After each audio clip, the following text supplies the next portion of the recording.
The last I breath. won't go down like this! The signal came not with a bang, You haven't but with won silence.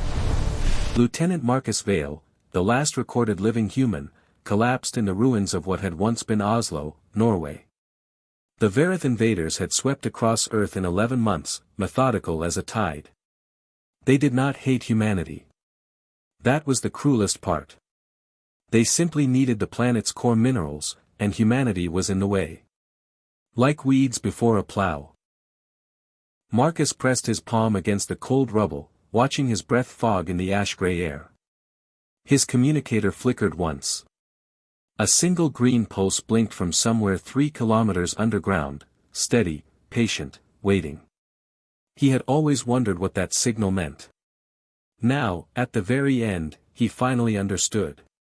He whispered a name, his daughter's, and was still. The deep chambers opened. 3 kilometers below the Norwegian bedrock, a system older than any government felt it. Project Dominion had been sealed in 2031, a classified initiative born from humanity's darkest paranoia. 12 super soldiers, each genetically reforged, neurologically enhanced, and cryogenically preserved, locked inside reinforced biovaults with a single activation condition, the extinction of every biometric human signature on the surface. The vaults had never been meant to open. They were a last resort so extreme that their architects had hoped, prayed, the trigger would never come.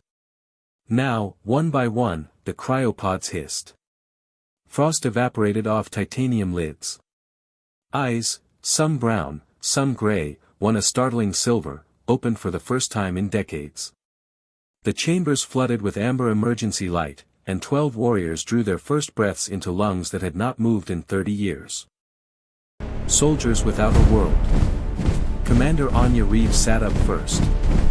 Her silver eyes adjusted to the light in seconds, a gift from her ocular reconstruction. Around her, the others rose, broad-shouldered Dax Okafor, cracking his knuckles with quiet menace, Leora Vance, running a diagnostic hand along her reinforced forearm, and 9 others, each a different answer to the same terrible question: what does it take to survive anything?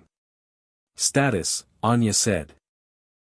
Her voice was rough from disuse but carried command like gravity. The AI embedded in the vault wall responded immediately. Surface biometrics, 0.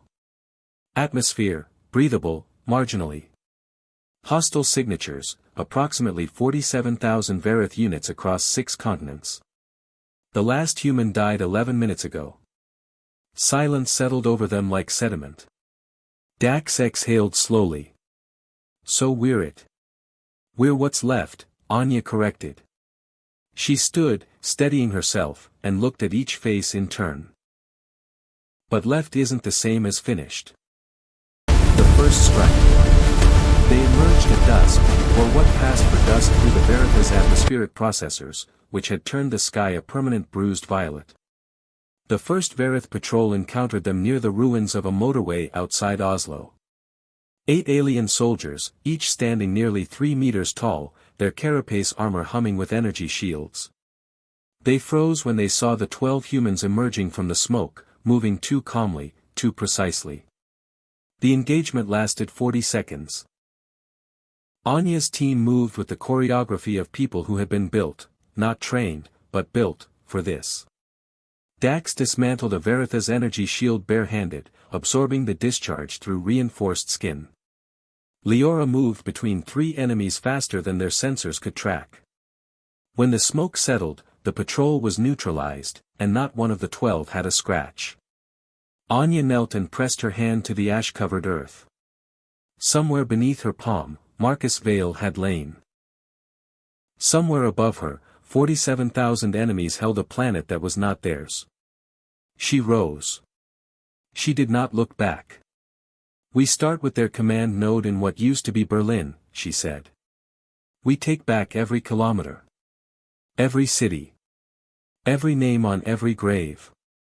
Around her, 11 warriors moved into the violet dark, not as vengeance, not as rage, but as something older and quieter and far more dangerous. They moved as purpose. Earth was not finished.